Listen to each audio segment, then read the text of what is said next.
Joining me on the show today is Hudson Leick. Hudson's best known for her role as the arch nemesis of Xena Warrior Princess. Stay tuned.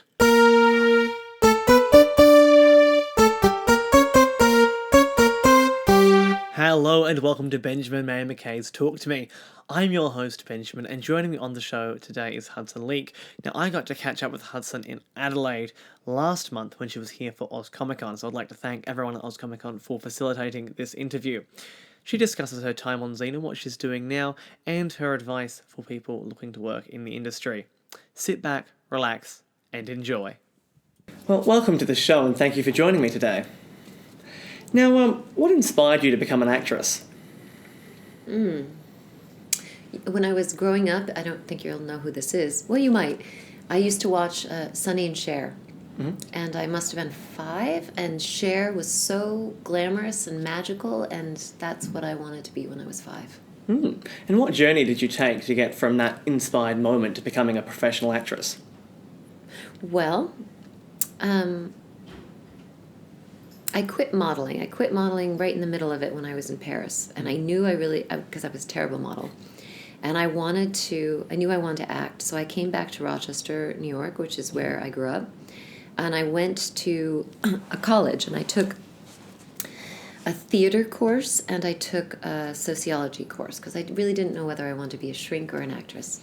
And then I got the lead in the play, and that's when it all started. And then I moved to New York City and went to Neighborhood Playhouse. And when you were in Neighborhood Playhouse, it was a 2-year school, sort of like Fame, and it was all realms of acting, so voice, stage work, singing, dancing, everything. And you couldn't work. You couldn't actually get a job while you were there. You had to go to school full time. And as soon as I graduated, I got an agent, and I started working right away. That's wonderful. And do you think it's crucial for a working actor to have that university training? No. No? No, I don't.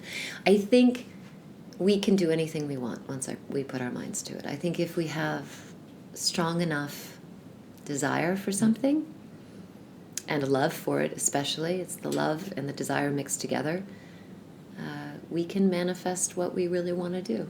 And so what advice would you offer to people looking to become working actors?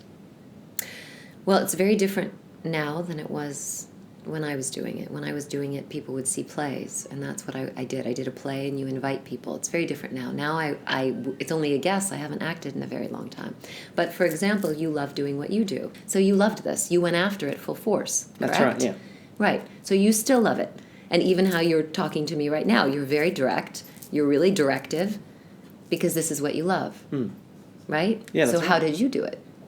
I set my mind to it and kept working at it, I suppose, and eventually that success came. Hard work and dedication. And you believed in it. You believed it was possible, yes? Yes. You believed it was possible. That's the key, right? So if people keep telling you, you're not going to be able to do that, which you probably have had. I'm sure we've all had that in this industry. Right, but you too, like, oh, you can't do that. Like, what do you think you're doing? You can't do that. And you go, yes, I can. Like, there's even no, why would someone tell you you can't do that? I think our cultures are a little bit different.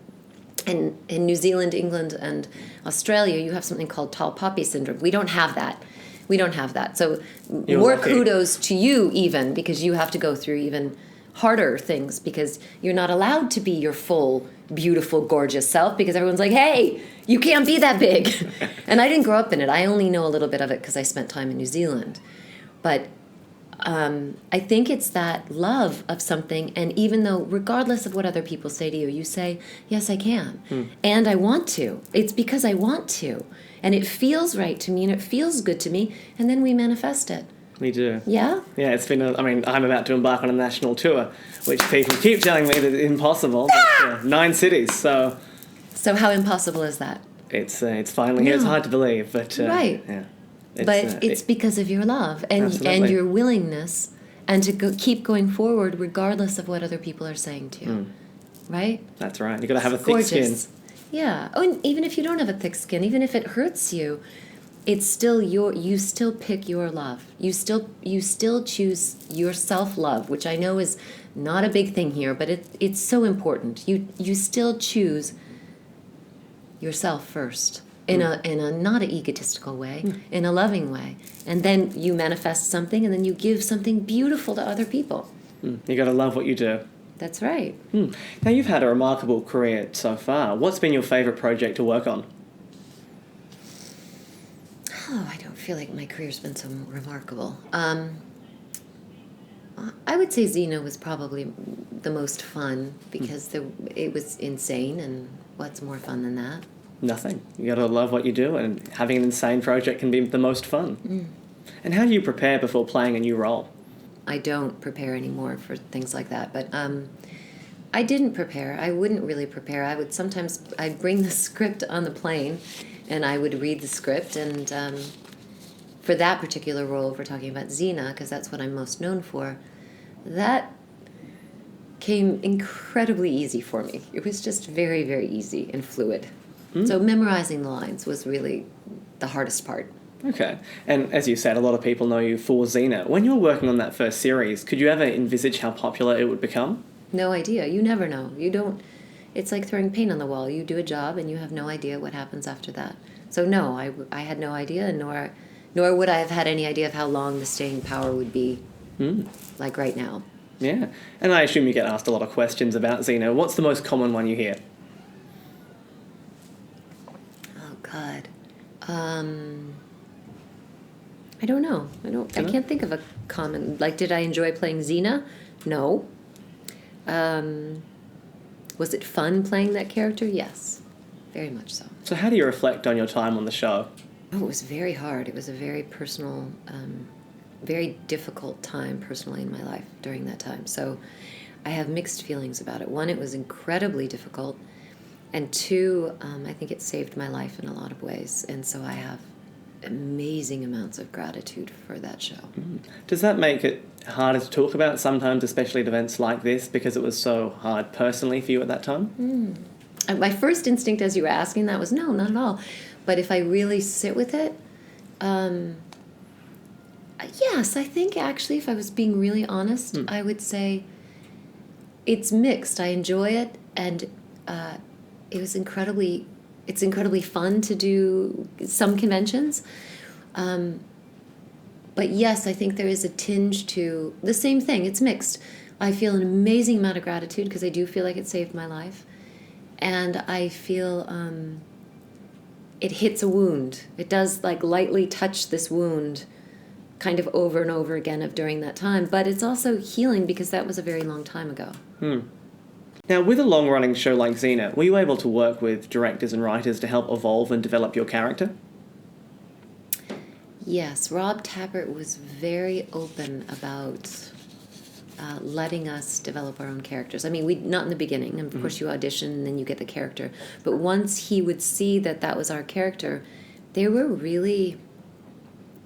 hands off. They were not controlling at all. We'd sit at the round table and they would give us permission to be like, oh, my character really wouldn't say that, because it's always different writers. So, and it wouldn't happen a lot. I usually really loved how the writers would write me. Although once I was doing a Hercules episode, my first one, and Kevin Sorbo was the executive producer, and he was like, sitting at the round table, and he was unaccustomed to my character, and they wrote my character very acidly, like just brutal, because she's brutal.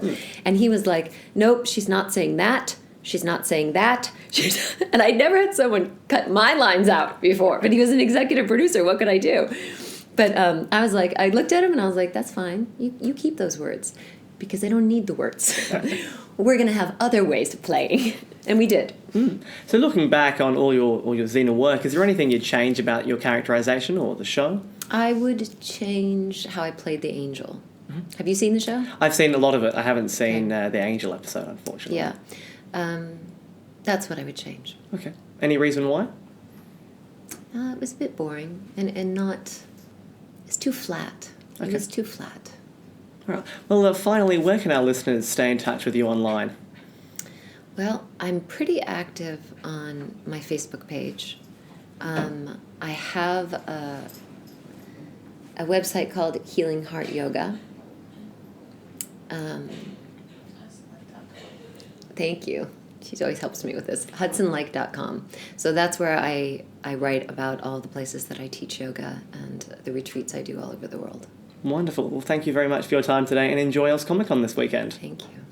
That was my chat with Hudson Leick.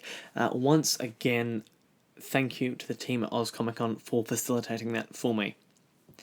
Now, next month, I'll be joined by 2 returning guests. First up, Sammy J for the first June episode, and he'll be back to discuss his TV series, which has done hugely well in Australia, the UK, and now in the US as well.